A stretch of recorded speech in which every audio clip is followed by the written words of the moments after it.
The text we read this morning out of John's Gospel can seem like a bucolic window into a different world. It certainly portrays for us a vision of God's redemptive purposes. But it is not nearly so detached from our world as we might at first suspect.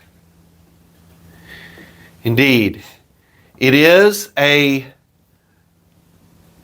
gritty, hard knuckles, practical critique of the ways that leadership often functions, both then and now. Now, we read Ezekiel 34 this morning because that text is going to be our doorway into Jesus' discourse. Sometimes when we set the stage for a gospel story, we do so by telling another story from the gospel or by looking at how that particular writer uses a concept. Sometimes we set the stage by pointing to historical or cultural realities experienced by the original audience. But this morning we want to do it by looking at this text that Jesus and his audience undoubtedly had going through their heads as Jesus talked, even though he never explicitly references this passage. Ezekiel 34 presents God's evaluation of Israel's shepherds, these people who were given responsibility for leading God's people. He's probably speaking primarily to the religious leadership here, but shepherd is often a term used for Israel's king, so he may have political leaders in view too. Now, this story, this prophetic oracle, I should say, is given to Ezekiel in a very specific context.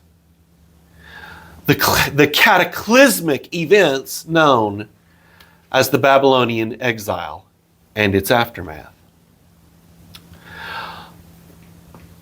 Just as we sometimes do when something life-changing happens, this is an opportunity to reflect upon all that came before it. How did we get here? Why did it happen? And we want to think about, as we're reflecting on Ezekiel 34, we want to think about two things. First, there are false prophecies of prosperity.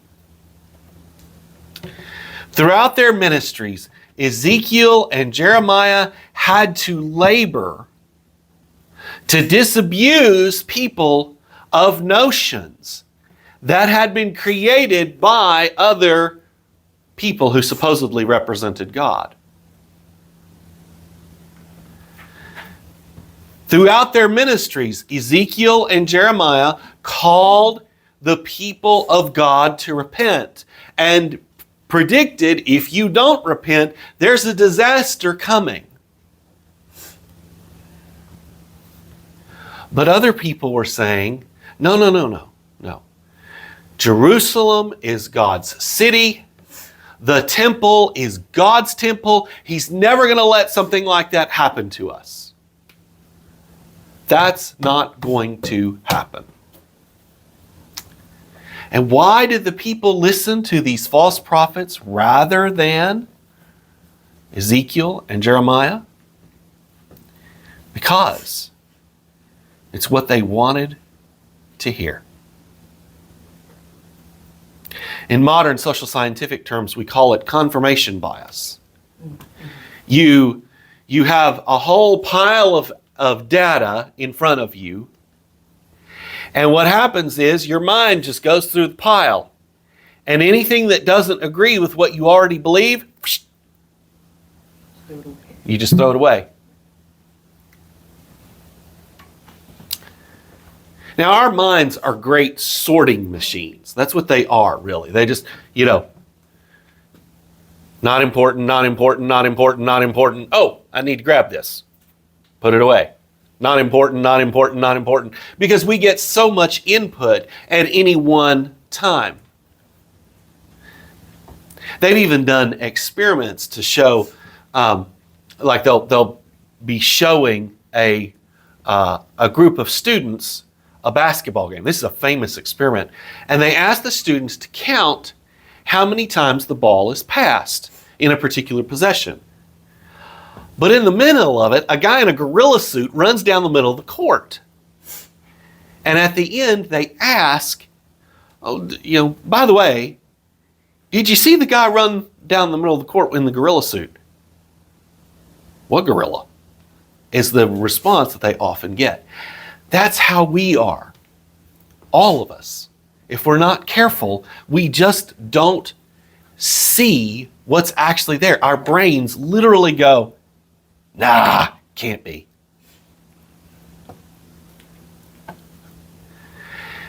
That's why, and that's especially true when somebody who claims to have certain authority tells us that it's so.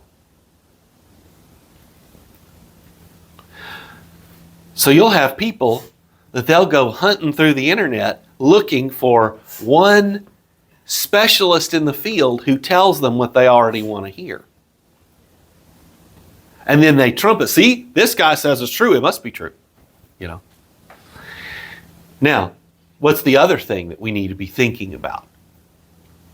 Well, it's the way that those who had privilege because of their religious or political position used that privilege to benefit themselves. And the thing is, we see this from the period of the Judges all the way to the end. In fact, sometimes we don't even see it as much at the end as we do at the beginning. But the thing is, I don't think that's because it wasn't there. I think it's because it was so ubiquitous that nobody even commented on it in the historical sources. This is just what people did. They used their privilege to their advantage.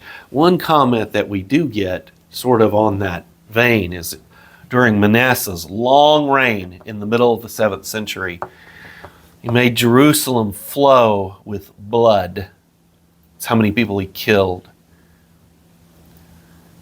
And our sources indicate that those killings were unjust.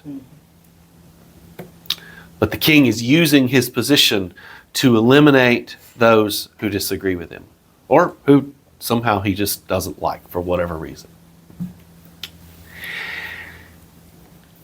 That's what's in the background here as God presents his indictment of these shepherds. And you can summarize that indictment very succinctly. They care for themselves rather than for the sheep. Oh, but God doesn't just let it go at that, does he? Oh no. He starts laying out details. He does everything except name names. I mean, he's explaining, this is what you did. And this is what you didn't do. You didn't go and heal the weak, the wounded, the sick. You didn't go and find those who were wayward, those who were lost. You can think about people who were perhaps lost in idolatry.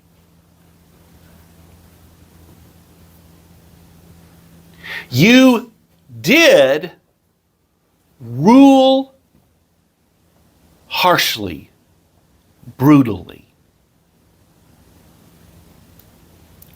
rather than leading with justice.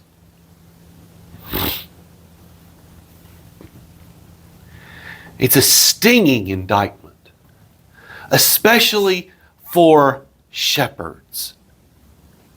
If you're a shepherd who beats your sheep, you're not going to have sheep very long. I don't know about you, but I tend to avoid people who browbeat me, especially when I know they're only doing it for their own purposes. Now, what does God do? What does God say He's going to do about it? Well, He's going to take the flock away from the shepherds, but there's something more here. God takes the responsibility of caring for His flock, the people whom He loves and cares about, on His own shoulders.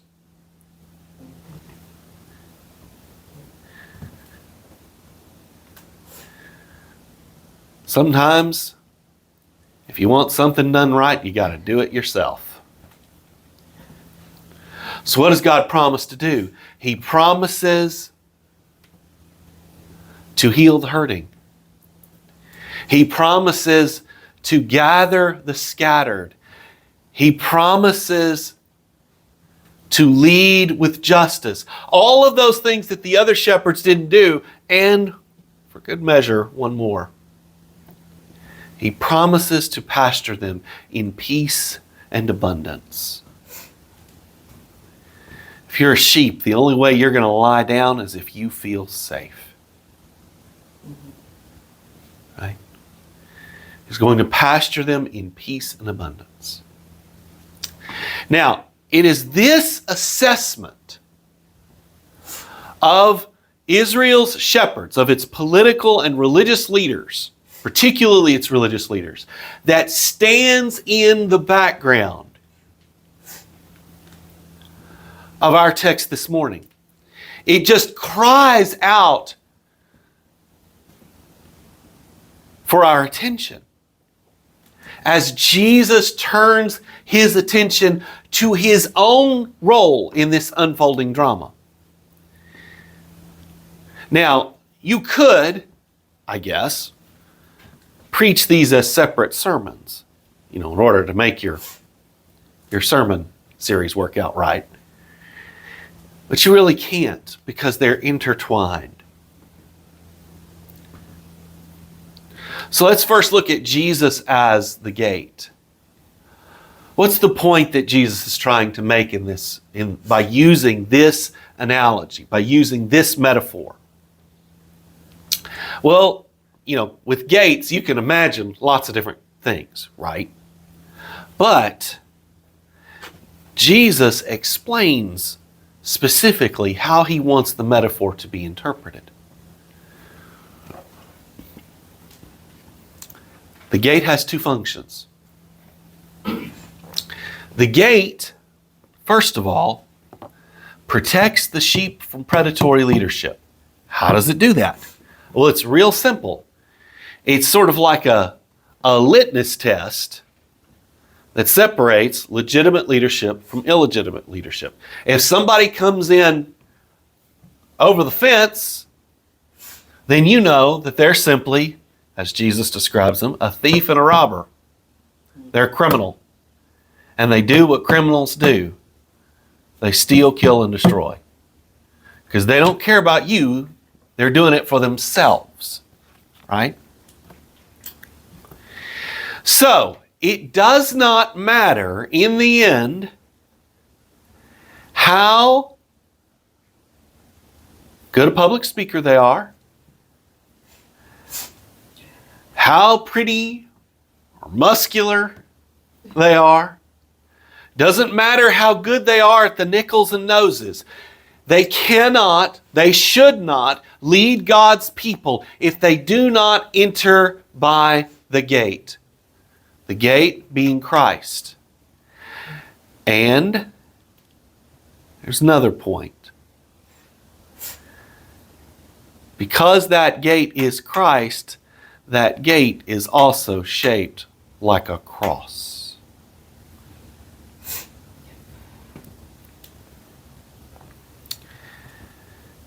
I fear that a lot of us who are in ministry leadership have gotten a lot of ideas in our heads about what we should do. And not all of them are bad by any stretch of the imagination. But Henry Nouwen is right. We are first of all wounded healers.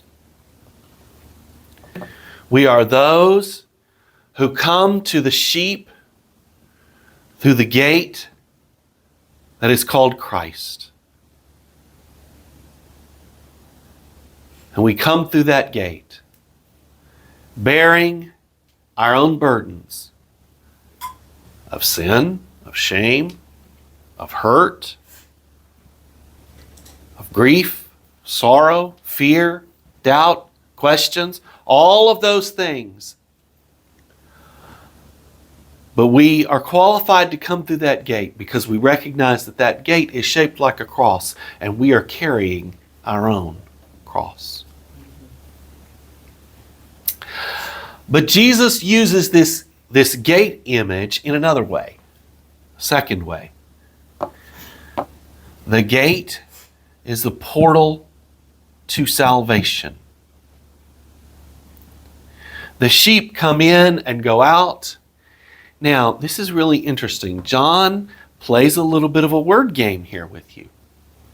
It's a simple word. It's a word that you learn very early in your study of the Greek language. But when it's a passive voice verb, it can simply mean be safe. And in the image that Jesus is painting, that's what he means. The sheep can go in and they can go out and they can be safe.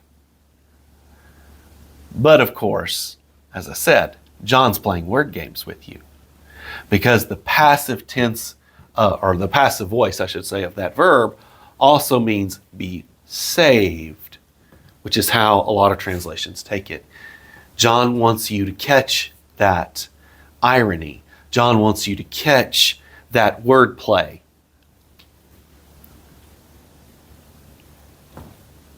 Jesus is the portal to salvation. Well, that's not surprising to us, is it? Jesus is the light of the world. Jesus is the bread of life. It's not surprising that he would be the one through whom salvation is accessed. We'll see more of that in the next couple of weeks.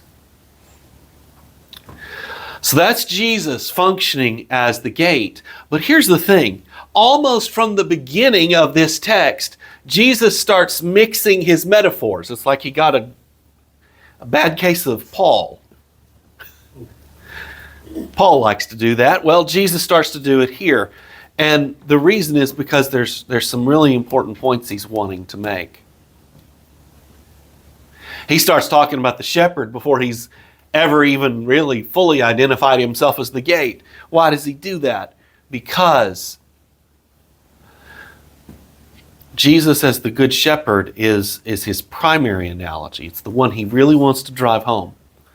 Now, why can Jesus be called the good shepherd? Why is he Israel's shepherd to begin with? And why can he be called the good shepherd? Remembering, that it's God who promises to shepherd his people in Ezekiel 34, and remembering, too, that in Exodus 33, God identifies himself primarily as good.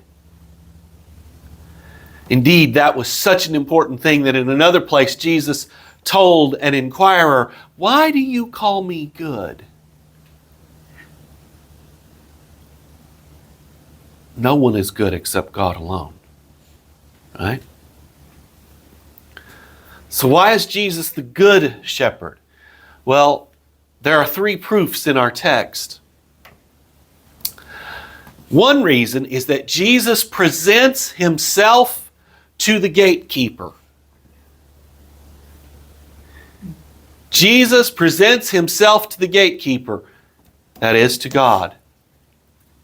Jesus doesn't try to backdoor his way into the sheep pen. No, he comes straight up to the proper entry point and presents himself to the gatekeeper. What is Jesus, it seems like he's always doing in John's gospel, but it's in the other gospels too. He's praying. He's praying. He's talking to God. He's so much so, he is so subordinate to God, so submissive to the Lord's will, that he even goes to John the Baptist and says, hey, you need to baptize me too. And John's like, no, actually, you need to baptize me. And Jesus is like, no, let's just do it this way for now. It's the right thing to do. Jesus submits himself to the Father's will. Jesus is constantly in communication with the Father. Jesus is fully bought in to the Father's plan. This is not simply a matter of Jesus sort of, gritted teeth. Oh, okay, I'll do it. No. Jesus is fully bought in to what the Father is trying to accomplish.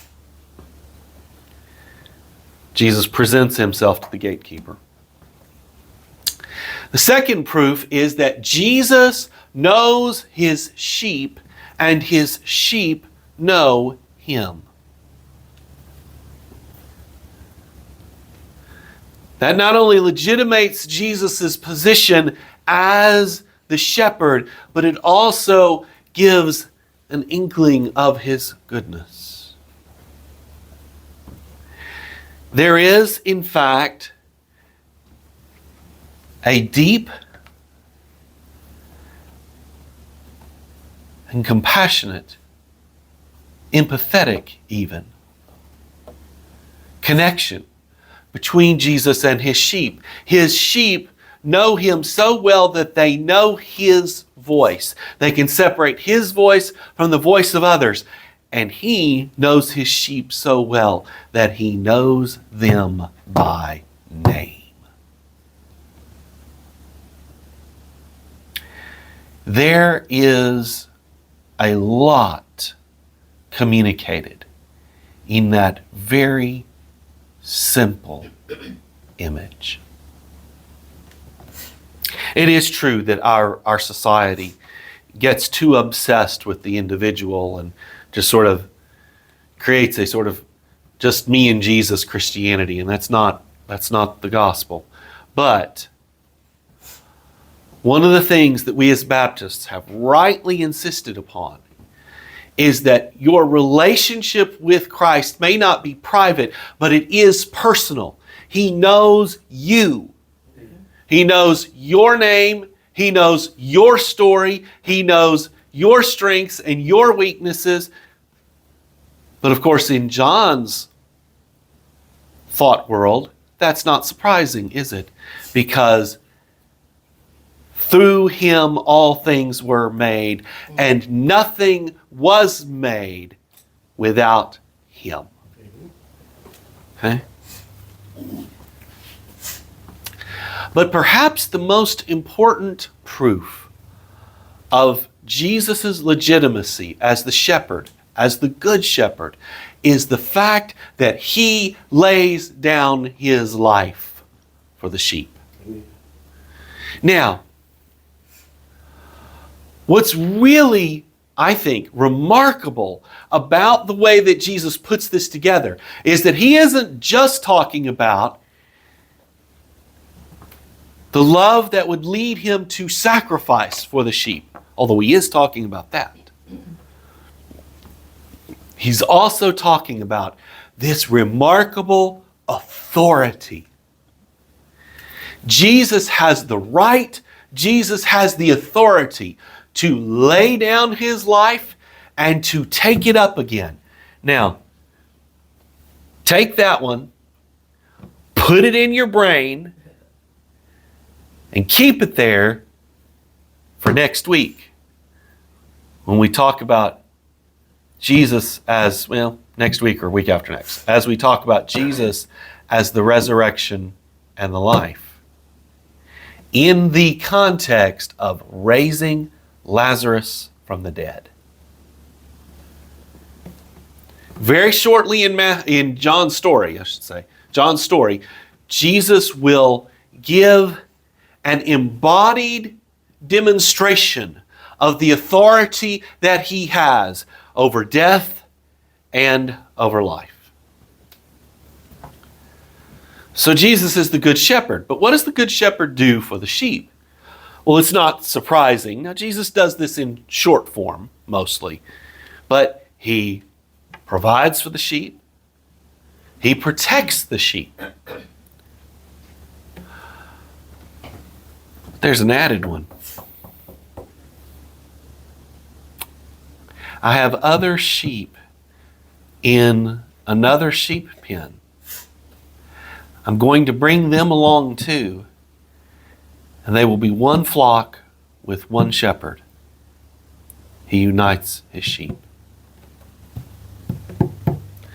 John would read Paul's letter to the Ephesians with great approval.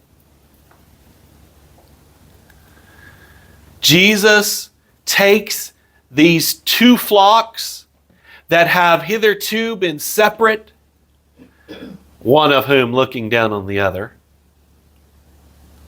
and says, no, you're now one, and I will be your shepherd.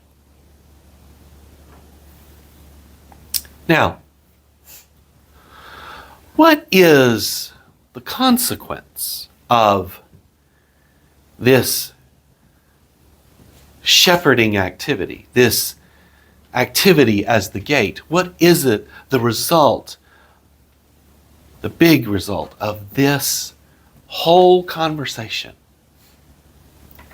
Jesus says, the thief comes to steal, kill, and destroy. He's not, I've heard this preached so many times, that's the devil. No. That's a paradigmatic thief.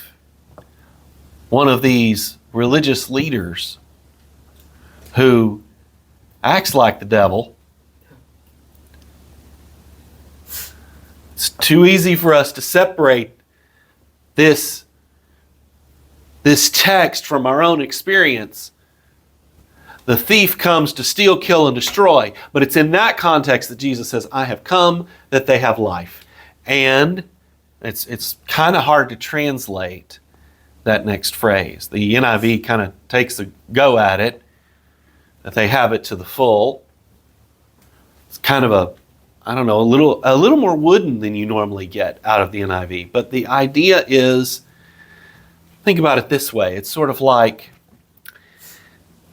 Jesus just takes life, and you're a glass beaker, and Jesus just pours it into you all the way to the top, past all the measuring lines and all the way to the very top of the beaker. There's an abundance to this life. Abundance in, I think, in every sense of the word.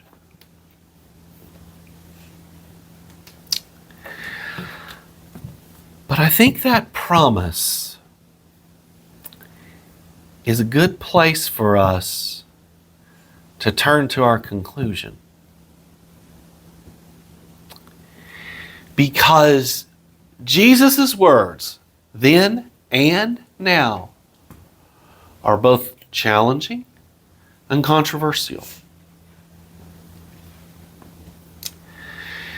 For Jesus' Pharisaic audience, it would have been difficult enough to accept that Jesus is claiming this position of shepherd, which is reserved for God alone. That's hard enough to accept, isn't it? But I want you to reflect a little bit, perhaps on your own life, perhaps on the lives of people that you've known, and on Jesus' own teaching. How exactly can a man whose primary evangelistic message is "come and die with me" claim to lead people to abundant life? There have been many folks, to be perfectly honest, who have walked away from Christ, from the church, from the faith, because their experience said exactly the opposite. Jesus to them means death. It means suffering. It means pain. It means all sorts of things that are just unhealthy for the human heart and soul. We need to be upfront about that challenge, not just so that we can dialogue compassionately with those who do not believe, but so that we can actually come to terms with our own fears and doubts. But here's the thing about Jesus. Very often, you have to believe before you receive. You have to trust before you experience. And those of us who are in this room this morning, we have tasted and seen that the Lord is good. It doesn't mean that we don't have our own moments or days of doubt. Frederick Buechner wrote that if you can get up every morning, read the New York Times,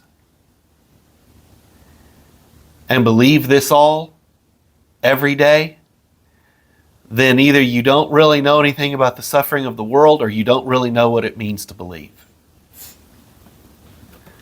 But, as Buechner also pointed out, sometimes we catch a glimpse of God's glory.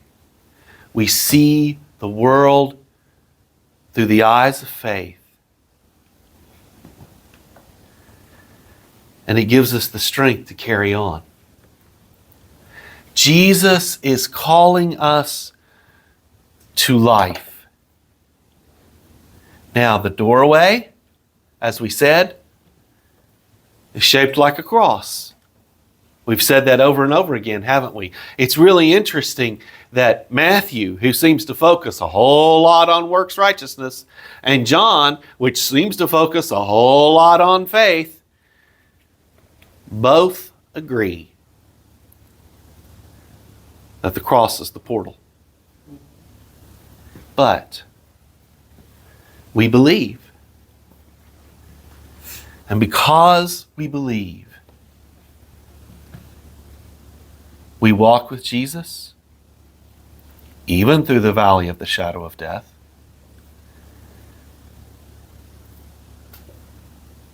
And we have strength for today and bright hope for tomorrow. Let us pray.